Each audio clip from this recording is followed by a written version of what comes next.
Jumpa lagi sobat, melanjutkan kisah Nogososro dan Sapu Inten untuk sobat semua. Selamat menikmati, salam sejahtera dan bahagia untuk Anda sekeluarga. Salam budaya. Pada episode sebelumnya dikisahkan atas saran Panembahan Maiso Jenar dan Aryo Saloko bersembunyi di dalam gua yang ada di Padepokan Karangtumoritis, menghindari agar tidak tertangkap oleh para tokoh-tokoh gerombolan hitam. Bagaimana kisah selanjutnya? Simak bersama-sama. Aryo, kata Maiso Jenar, kita tidak tahu berapa lama kita harus meringkuk di dalam lubang ini.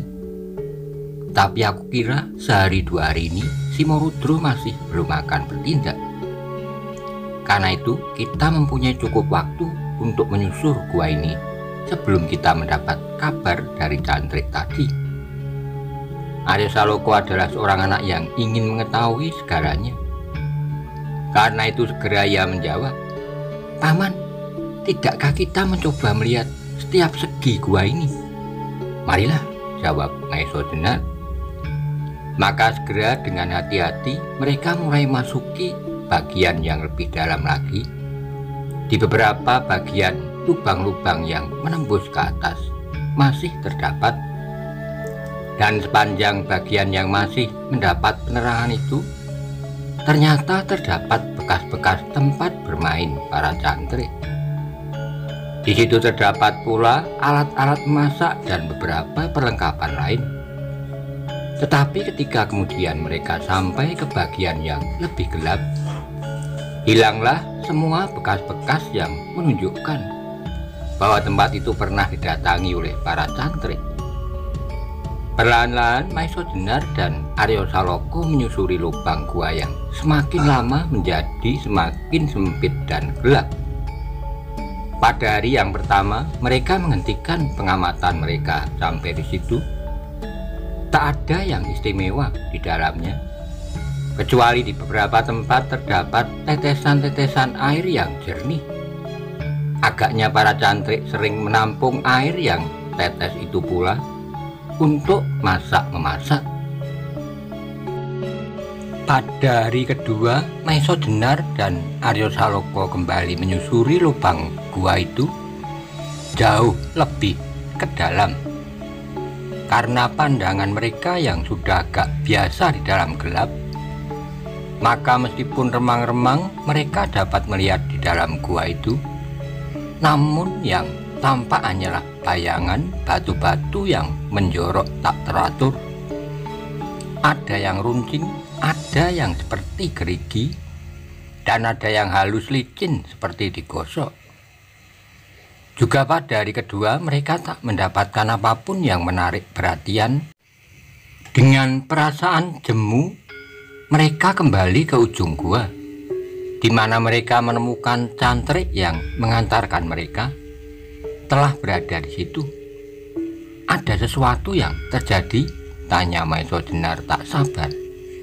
Cantrik itu menggeleng tenang. "Tak ada," jawabnya. "Lalu apakah yang dilakukan oleh orang-orang Laskar Gunung Tidar itu selama ini?" sambung Maiso Jenar.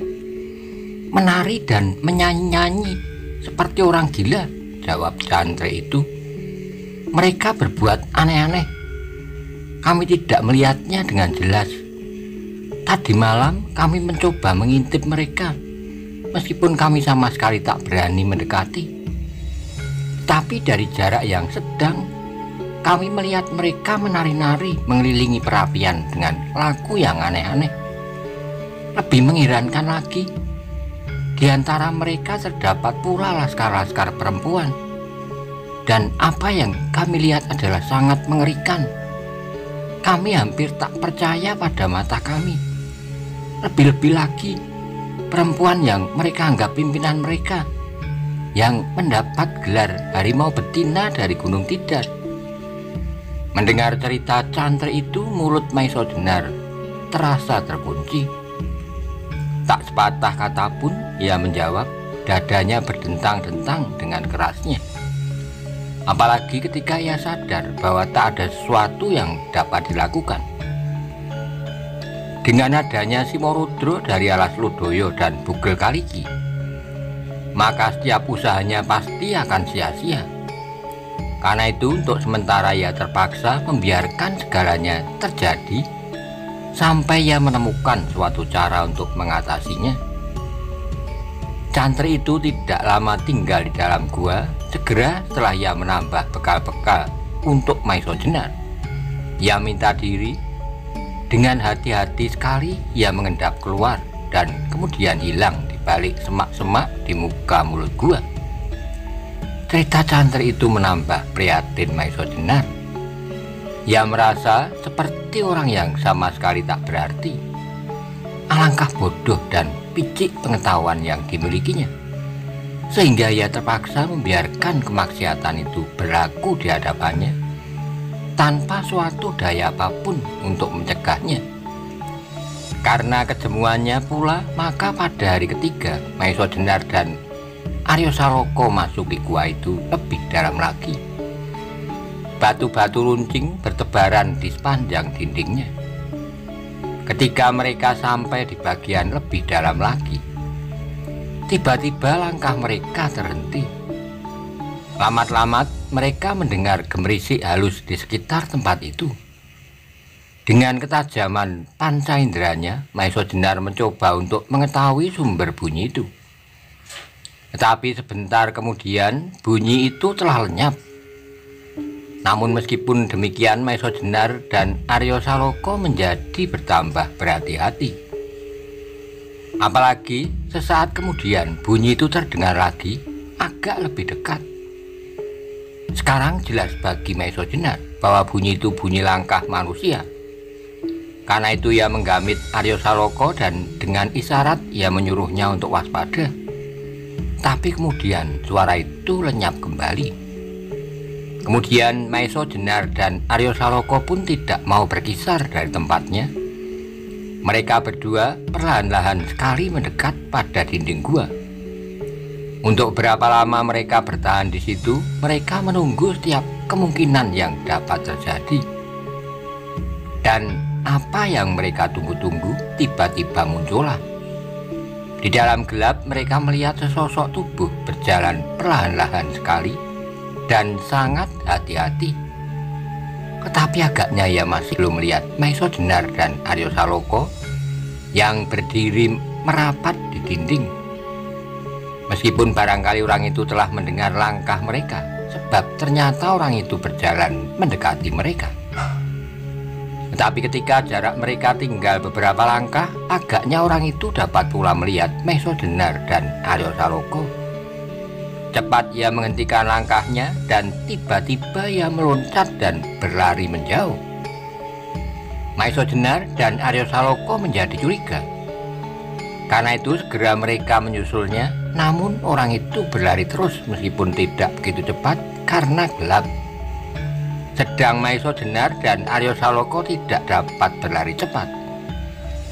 Karang-karang yang runcing terbujur lintang tak tentu arah. Meskipun demikian, langkah Maiso Jenar tidak-tidaknya dapat menyamai langkah orang yang dikejarnya, sehingga jarak mereka tidak menjadi semakin jauh. Ketika orang itu sadar bahwa ia dikejar, maka ia pun mempercepat langkahnya. Belum sedemikian jauh, ia berusaha untuk melenyapkan dirinya masuk ke dalam sebuah lekuk. Tetapi ternyata bahwa lekuk itu hanya merupakan sebuah mulut saja dari cabang gua itu yang cukup dalam. Mula-mula Maiso Jenar agak ragu, tetapi karena keinginannya untuk mengetahui siapakah orang itu, maka segera ia mengejarnya ke dalam cabang gua itu. Beberapa lama mereka berkejar-kejaran. Orang itu agaknya sudah amat mengenal keadaan dalam gua, sehingga dengan mudahnya ia masuki hampir setiap lubang yang ada. Ternyata di dalam gua itu tidak saja terdapat 1-2 jalur lubang, tetapi berpuluh-puluh. Karena itulah Maiso Jenar menjadi sulit untuk mengejar orang yang sudah mengenal tempat itu dengan baik. Akhirnya ketika ia merasa bahwa usahanya tidak akan berhasil dan orang yang dikejarnya itu sudah tidak nampak pula, segera ia menghentikan langkahnya. Peluh dinginnya telah merembes, hampir membasahi seluruh tubuhnya. Tetapi yang lebih mengejutkan lagi ketika ia menoleh, Aryo Saloka tidak dilihat bersamanya. Maiso Jenar tertegun untuk beberapa saat. Namun kemudian ia sadar bahwa mungkin anak itu tidak dapat mengikuti kecepatannya. Dalam pada itu Maiso Jenar jadi gelisah karena kehadiran orang lain dalam gua itu. Ditambah dengan terpisahnya Aryo Saloka. Karena itu untuk beberapa saat ia menanti mungkin Aryo akan segera menyusulnya, atau orang yang dikejarnya itu muncul kembali. Tetapi usahanya sia-sia. Setelah beberapa lama ia tinggal di situ, namun tak seorang pun yang nampak. Maiso Jenar kemudian bertambah gelisah lagi. Jangan-jangan Aryo Saloka tak dapat menemukan jalan. Bukan itu saja, tetapi dirinya sendiri pun menjadi kebingungan pula. Ketika kemudian ia meninggalkan tempat itu dan berusaha kembali ke mulut gua kembali, beberapa kali ia berputar-putar melingkar-lingkar. Namun yang dicarinya tidak dapat ditemukannya. Dengan demikian ia pun yakin bahwa Aryo Saloka pun pasti kehilangan jejak. Dalam kegelisahannya kemudian Maiso Jenar berteriak memanggil-manggil. Namun sama sekali tak mendengar suara Aryo menyaut. Beberapa kali suaranya sendiri melingkar-lingkar dan kembali meraung-raung dalam relung-relung gua itu. Akhirnya ia pun kelelahan sendiri, dibantingkannya dirinya di atas sebuah batu dengan masgulnya. Di sekitarnya takbir kegelapan merubunginya. Di sana sini meremang batu-batu yang menjorok seperti bayangan-bayangan hantu yang akan menerkamnya. Maiso Jenar sama sekali tidak takut menghadapi keadaan sekitarnya, tetapi ia bingung karena kehilangan muridnya. Apapun yang terjadi atasnya bukanlah soal, sedangkan Aryo masih memiliki masa depan yang panjang dengan penuh harapan. Sekali lagi ia masih mencoba memanggil Aryo, namun suaranya memercik kembali berulang-ulang. Bagi Maiso Jenar, pantulan suaranya itu terdengar seperti guru yang memukul-mukul dadanya yang gelisah. Tiba-tiba dalam keriuhan perasaan itu, Maiso Jenar dikejutkan oleh suara orang tertawa. Suara itu perlahan-lahan sekali, tapi jelas dan dekat di sekitarnya. Mendengar suara itu, darah Maiso Jenar berdesir hebat. Karena itu segera ia melompat berdiri dan bersiaga. Namun kemudian suara itu terhenti dan tidak ada apa-apa lagi yang terdengar. Karena peristiwa itu, hatinya menjadi bertambah gelisah. Ia mempunyai dugaan bahwa seseorang telah sengaja memancingnya sampai ke tempat yang membingungkan ini, dan mungkin sekaligus memisahkannya dari muridnya. Ketika kemudian suara tertawa itu terdengar lagi, Maiso Jenar menjadi marah bukan kepalang. Dipusatkannya segenap inderanya untuk mengetahui arah suara yang mengganggunya. Maiso Jenar adalah seorang yang terlatih baik jasmaniah dan rohaniah. Karena itu meskipun perlahan-lahan akhirnya ia dapat menemukan sumber suara itu, maka perlahan-lahan sekali ia berkisar dari tempatnya menuju ke arah suara yang menyeramkan. Beberapa langkah kemudian ia berhenti di tikungan. Suara itu berasal dari sebuah lubang dinding cabang gua itu. Dengan hati-hati dan penuh kewaspadaan ia masukinya dengan melekatkan tubuhnya di dinding. Tiba-tiba hampir ia terlonjak ketika suara itu terdengar kembali hampir melekat di hidungnya. Dan bersamaan dengan itu dilihatnya sebuah bayangan bergerak-gerak di hadapannya. Tetapi agaknya orang itu pun terkejut pula atas kehadiran Maiso Jenar yang tiba-tiba itu. Ternyata suara tertawanya terputus dan bayangan itu pun segera bergerak menjauh. Kali ini Maiso Jenar tidak mau melepaskannya lagi. Ia telah kehilangan muridnya karena mengejar-ngejar bayangan itu. Maka sekarang ia harus menangkapnya untuk dipaksanya menunjukkan segala lekuk-liku gua itu mencari muridnya. Kembali terjadi kejar-mengejar di dalam gua yang gelap. Untunglah bahwa penglihatan Maeso Jenar tajamnya melampaui mata burung hantu, sehingga meskipun agak sulit ia masih dapat terus-menerus membayangi buruannya. Tapi seperti semula amat sulitlah untuk mendekatinya. Gua itu mempunyai beratus-ratus tikungan yang sangat membingungkan. Hampir meledaklah dada Maeso Jenar ketika sekali lagi ia kehilangan orang yang dikejarnya itu. Tubuhnya menggigil seperti orang kedinginan, giginya gemeretak, kedua tangannya mengepal tinju, tetapi tak seorang pun yang dihadapinya. Dalam keadaan yang serupa itu, tiba-tiba sekali lagi Maeso Jenar terperanjat. Tidak berapa jauh di hadapannya, ia melihat sebuah bayangan sinar yang meremang. Segera perhatiannya beralih kepada bayangan itu.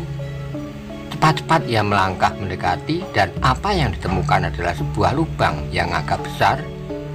Yang lebih mendebarkan hatinya adalah di seberang lubang itu melihat cahaya yang lebih terang dari keadaan dalam gua. Maka dengan hati-hati ia berjongkok dan mengintip keluar. Namun tak ada sesuatu yang mencurigakan. Akhirnya Maeso Jenar mengambil keputusan untuk memasuki lubang itu. Dengan penuh kewaspadaan akhirnya ia merangkak masuk. Tetapi alangkah terkejutnya ketika seluruh kepalanya telah berada di luar lubang. Pertama-tama benda yang disentuhnya adalah batang ilalang. Karena itu segera seperti melompat, ia melontarkan seluruh tubuhnya.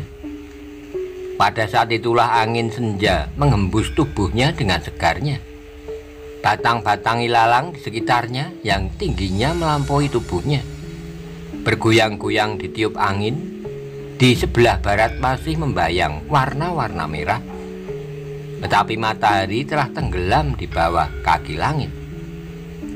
Untuk sementara Maeso Jenar tertegun heran. Tiba-tiba saja ia telah berdiri di luar gua, tetapi mulut gua ini bukanlah mulut gua dari mana ia masuk. Bagaimanapun juga ia menjadi agak bimbang. Apakah sekarang yang akan dilakukan?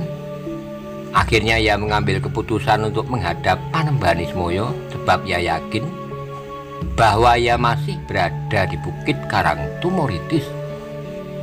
Ketika Maeso Jenar mulai bergerak kembali, ia tertegun. Didengarnya agak jauh di bawah suara kuda meringkik, disusul oleh gelak tertawa dan sorak-sorai yang riuh. Sekali lagi perhatiannya teralih. Maeso Jenar tiba-tiba ingin melihat apa yang terjadi, dan sekaligus ia mengharap dapat memecahkan teka-tekinya sendiri serta hilangnya Aryo Saloka. Karena itu segera ia melangkahkan kakinya dengan hati-hati ke arah suara yang ramai itu. Ketika suara itu telah semakin dekat, Maeso Jenar mulai merangkak di antara batang-batang ilalang. Dan pada saat terakhir, ketika ia menyibakkan daun ilalang, ia melihat suatu pemandangan yang hampir membuatnya pingsan. Yang mula-mula dilihatnya adalah perapian, meskipun malam baru menginjak di ambang pintu. Kemudian di dekat perapian itu ia melihat janda Simorudro berdiri bertolak pinggang. Sedang di hadapannya, di atas sebuah batu, tampak Joko Soko duduk memandang lidah api yang menjilat-jilat. Sikapnya acuh tak acuh saja kepada harimau betina yang buas itu. "Soko," kata janda Simorudro, "syaratmu telah aku penuhi." "Bohong," jawab Joko Soko masih acuh tak acuh. "Jangan pura-pura tidak tahu. Aku lihat pada wajah serigalamu itu suatu kerakusan yang tak tertahan-tahan lagi. Jangan begitu. Gadis itu hanya sekedar syarat. Syaratku jadi jelas. Akulah yang penting," saut perempuan itu. Joko Soko menoleh, lalu dipandanginya orang-orang yang berada di sekitarnya. "Kenapa kalian berhenti berteriak-teriak?" Tetapi tak seorang pun menjawab. Karena tak seorang pun menjawab, ia melanjutkan, Teruskan. Aku akan ikut serta. Jawab pertanyaanku," potong harimau betina itu. "Bagus. Bagus kau, jawab Joko Soko. Aku tak pernah mengingkari janji, tapi tunjukkan syarat itu di hadapanku. Terdengarlah tertawa iblis betina itu sangat mengerikan. Kau tidak percaya kepada Simorodro tua dari Lodaya dan juga Bugel Kariki dari lembah Gunung Cermi? Siapa bilang tidak percaya? Sahut Joko Soko cepat-cepat. Aku hanya minta kau tunjukkan itu padaku. Bagus, jawab Jonda Simorodro. Sekayon, perintahnya. Bawa bunga pandan itu kemari. Awas Soko, durinya sangat tajam. Joko Soko tidak menjawab, ia hanya tersenyum saja. Senyuman yang sudah pernah dikenal oleh Maeso Jenar sebagai senyuman ular yang bisanya tajam bukan buatan. Dan karena senyuman itu pula lah dahulu ia mengikutinya sampai ke tengah-tengah lautan, hutan Tambak Boyo. Sehingga ia dapat menyelamatkan Roro Wilis dan sekarang agaknya ular laut itu masih belum menyerah. Dengan segala cara ia agaknya berhasil memperalat Janda Simorodro untuk menangkap gadis itu. Sebentar kemudian darah Maeso Jenar serasa berhenti mengalir. Tiba-tiba saja dadanya bergetaran dan kepalanya menjadi pening ketika ia melihat dari dalam salah sebuah kemah seorang yang digiring keluar dengan tangan terikat. Orang itu tidak lain adalah Pudak Wangi yang dikenalnya dalam keadaannya sebagai seorang gadis bernama Roro Wilis. Sampai di tepi lingkaran Laskar Gunung Tidar, Pudak Wangi itu berhenti. Matanya yang merah menyala-nyala karena marahnya beredar pada setiap wajah yang berada di lingkaran itu. Pada saat itu seorang pengawal dengan sombongnya mendorong punggung Pudak Wangi dengan kerasnya. Karena itu Pudak Wangi yang tidak bersedia terdorong 2 langkah ke depan. Tapi setelah itu tiba-tiba ia memutar tubuhnya dan dengan cepatnya kakinya bergerak. Malanglah nasib pengawal yang sombong itu ketika tumit Pudak Wangi mengenai perutnya.